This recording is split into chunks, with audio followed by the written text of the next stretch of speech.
There is something deeply fracturing about the human heart. We demand mercy for our own failures, while rationing justice for everyone else's. You have felt it. Gripping a steering wheel late at night, heart sinking as blue lights fill the rearview mirror, mind already rehearsing the plea. Please, just a warning, not a ticket, not this. And when grace arrives, when the officer sees the exhaustion in your eyes and simply lets you go, something floods your chest that has no proper name. The weight lifts, you breathe again. But 10 minutes later, someone cuts you off in your own neighborhood, and the mercy that was just poured over you evaporates instantly. Where are the police? He should pay for what he did. Ephesians 2:4 calls God rich in mercy, not merely merciful, rich in it, abundant, overflowing. The Greek word is plusios, the same word used for a man so wealthy he cannot spend it all. And yet we live as though mercy is a finite resource, to be hoarded for ourselves and withheld from the undeserving. The story of the Bible is not the story of God searching for perfect people. From Genesis to Revelation, it is the story of a God who has always specialized in what the world would call the scandal of the second chance.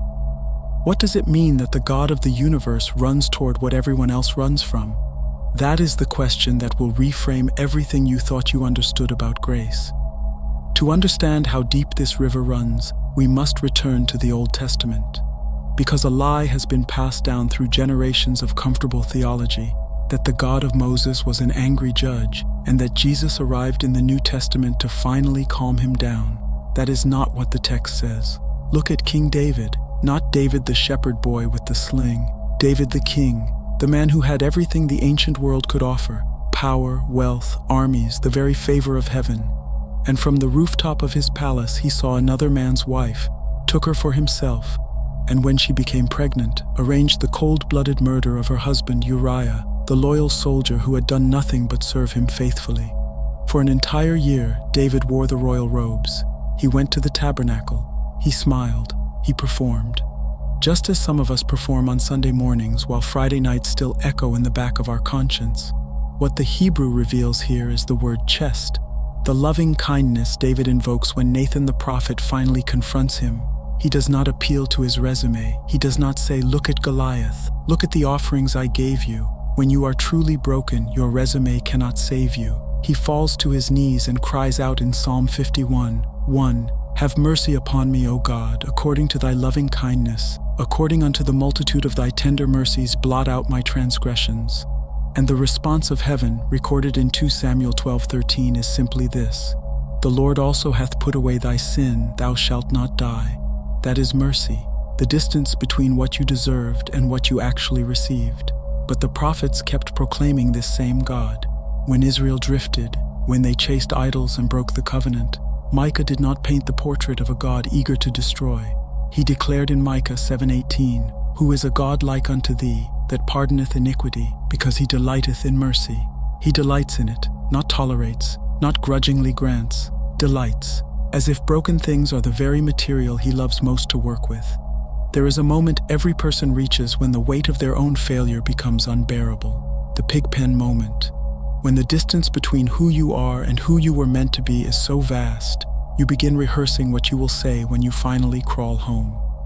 The younger son of Luke 15 knew this moment.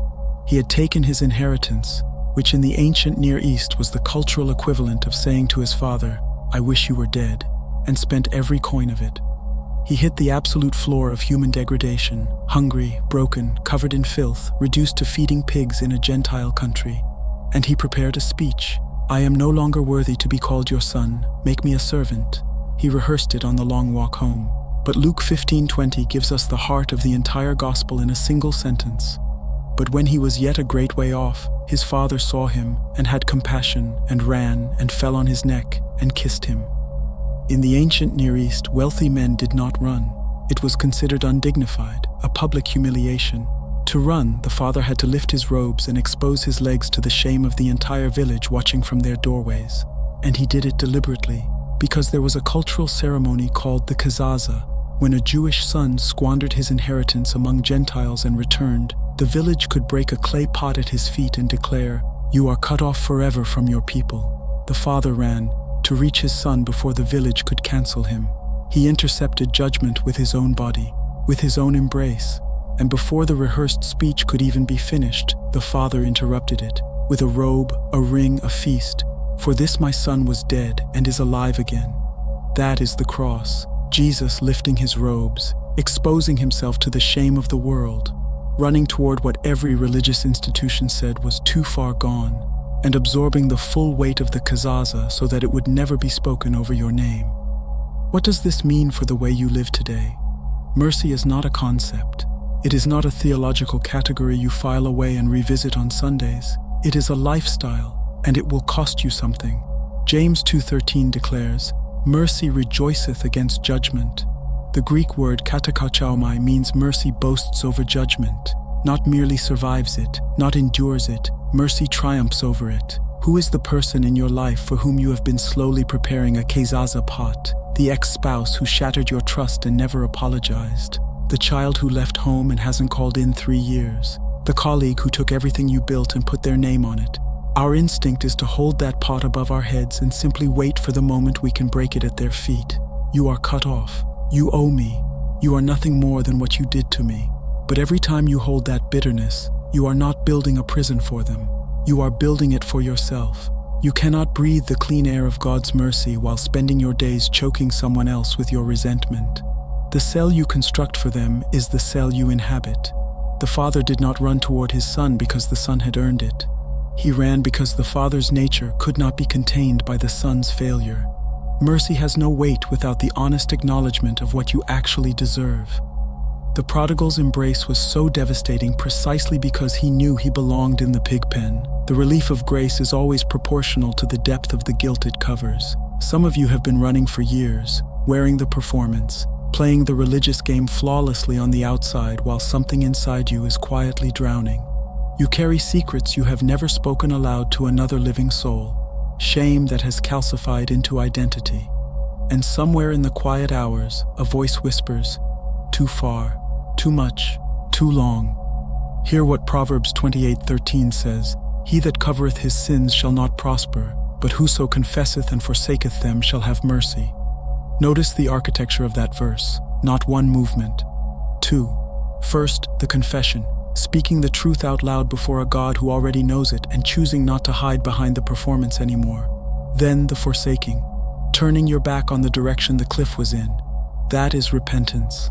Not God grinding you into the ground. Not a performance of sufficient suffering before the gates of forgiveness are finally unlocked. It is simply turning around. And discovering, in that turning, that the Father has been running toward you the entire time you were walking away. The God who is rich in mercy, not merely willing but abundant, overflowing, inexhaustible in it, is not standing at the door of heaven waiting for you to earn your way back into his presence. He is already on the road. He has already seen you from a great way off. And so there is only one question left, the question that once it takes root will not release you for days.